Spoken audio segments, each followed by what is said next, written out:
On the shore of a strange island, a child awakens. With little more than a small red cape, he sets out to discover what happened to him. RiME is a game from Tequila Works that is similar to games like Journey and ABZU. It mixes a bit of exploration with simple puzzles as the player tries to discover how this boy ended up stranded on the island. RiME falls into a genre that I would call the spectacle game. These games focus on providing the player with gorgeous landscapes and cinematographic moments. Generally, gameplay is streamlined to allow the player to more easily move from spectacle to spectacle. In order to facilitate the artistic moments, spectacle games make use of automated cameras and changing perspectives to get the best angle on every shot. Other games that I would consider to be in this genre would be the aforementioned Journey and ABZU. Being a spectacle game, the gameplay elements are more limited.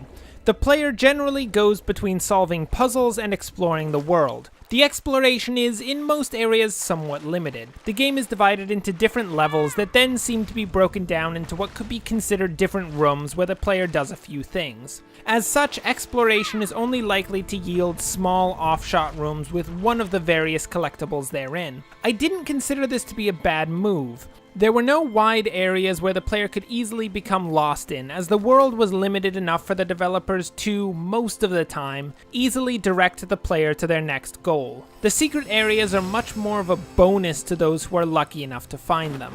The puzzles, on the other hand, were a bit of a mixed bag. None of them were difficult, as seems to be the trend in many games. Where they succeeded was mostly in staying within the themes of the game. The majority of the puzzles focused around perspective and the duality of light and dark. The latter was a key theme throughout the entirety of the game. It was nice to see a game not just adding random puzzles, but instead having those puzzles conform with the narrative. Speaking of the narrative, let's get on to that. So, the narrative was a massive letdown to me. There were two big issues. The first was that the game barely gave the player any story until the very end of the game, where it was all dumped on them. It would have been highly beneficial to give the player an idea of what was going on while they were doing things. Quite frankly, I had gotten halfway through the game and knew nothing about what was going on. Paired with the simple puzzles, I had found the game rather uninteresting. As I was not coming to the game just to see nice visuals, RiME didn't succeed at holding my attention too well.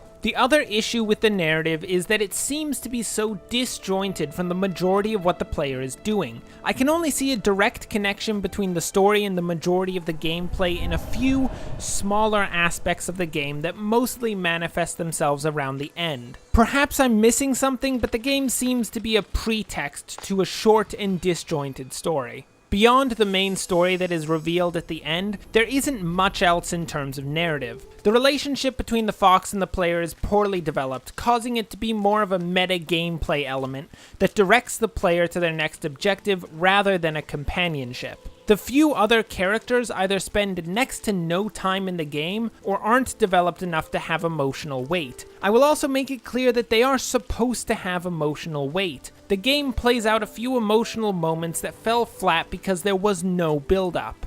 What did work quite well was the aesthetics. The game looked beautiful. There were vistas for the player to look over, the occasional creature to see, and a whole strange civilization to explore. There were no graphical glitches, just a crisp, almost Wind Waker-esque aesthetic. It is worth noting the camera in RiME.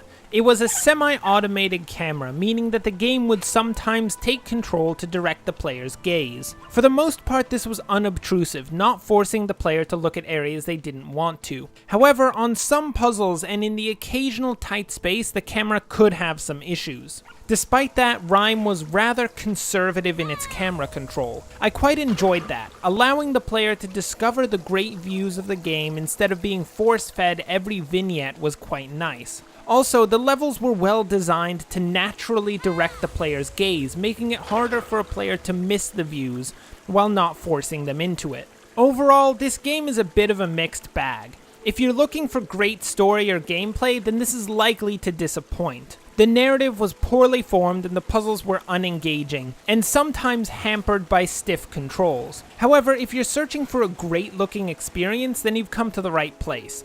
There is a lot of visual appeal in every inch of the environment. Make of that what you will. This game really only succeeds at catering to a rather niche audience. With that, thanks for watching and, as always, Enjoy the rest of your day.